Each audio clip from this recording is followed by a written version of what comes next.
Star music critic Ben Rayner's hopelessly subjective opinion after a year of far too many albums to evaluate.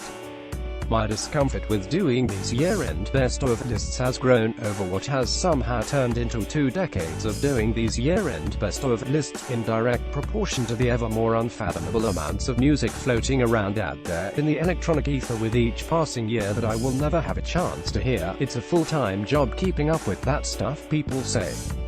Well, I have that full-time job. It is literally my full-time job to keep up with that stuff, and I can barely keep pace with it. No single human being could possibly grasp the ins and outs of every sexy new sound, incipient trend and influential underground scene heating up the internet at a given moment in 2017, let alone predict which next big thing-ish sensation will actually be next to crack wide, while simultaneously trying to keep tabs on whoever Taylor Swift and Kanye West have pop beef with day to day. On top of that, I had a daughter 3 days into 2017. The baby's fondness for Courtney Barnett and the Beaches notwithstanding, I've listened to much less music than I'm accustomed to over the past 12 months. I have therefore driven myself to complete exhaustion and the verge of a nervous breakdown over the past couple of weeks, pathologically playing year-end catch-up with a lot of records I didn't spend enough time with in 2017, on the off chance that I might have missed something mind-blowing. And I'm sure I still have, so I won't pretend that the following list is in any way authoritative. This is just a list of records that one guy who's really into records kind of dug in 2017. I'll be delighted if you dig a couple of them, too. Feist Pleasure article continued below. Pleasure does not immediately announce itself as such, and probably never will if you're still holding out from the Reminder 2.0. Put in some time with Toronto singer-songwriter Leslie Feist's stark, skeletal, soul-scraping 5th LP, though, and you really do have to put in some time, and you hit this moment where a switch flips in your head and all the songs you weren't quite sure were there before suddenly harden into focus and completely take over your life. Don't believe me? Put in the time. Feist's best yet. The xxICU London trio. The XX's first 2 albums were sufficiently intimate and minimal to give you the uncomfortable feeling that you were eavesdropping on whispered lovers' pillow talk.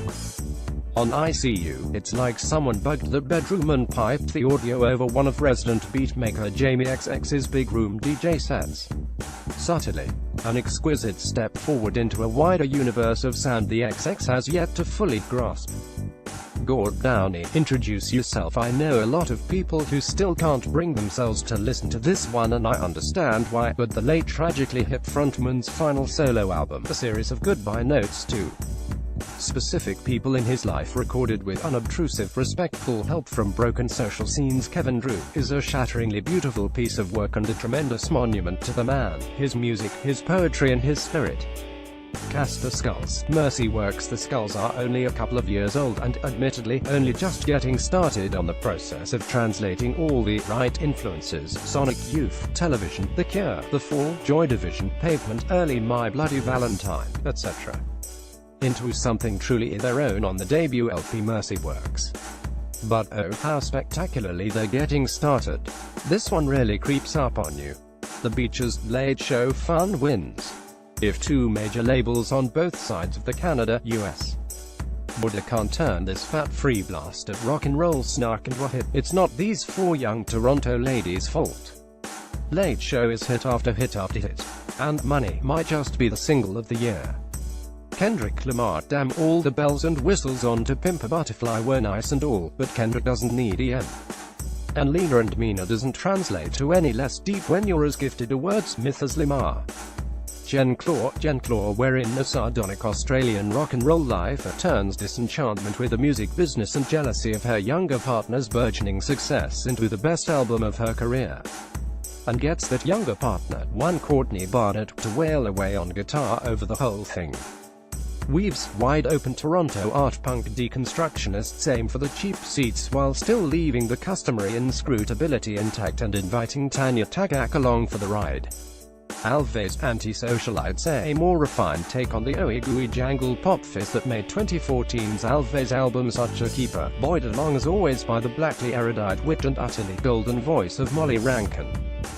Japan droids, near to the wild heart of life, 'cause sometimes you just gotta kick out the jams. With added nuance. Julian Baker, turn out the light, so trust me, fellow fans of 2015's Sprained Ankle, you'll still cry. Only now you cry in hi-fi.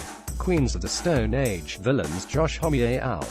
Put a little extra wiggle in their collective step with some help from Mark Ronson. A bit slower to take than previous Queen's albums, but it makes sense if you've been paying attention all along. Honorable mentions: Beliefs, Habitat, The Jesus and Mary Chain, Damage, Search of Lost Time, The Weather Station, Death from Above, Outrage, Is Now, Emily Haynes, Choir of the Mind, Run the Jewels, RTJ3, Wire, Silver, Lead, Arcade Fire, Everything Now, Ostra, Future Politics, Sheer Mag, Need to Feel Your Love, 9 Inch Nails, Add Violence, Land of Talk, Life After Youth.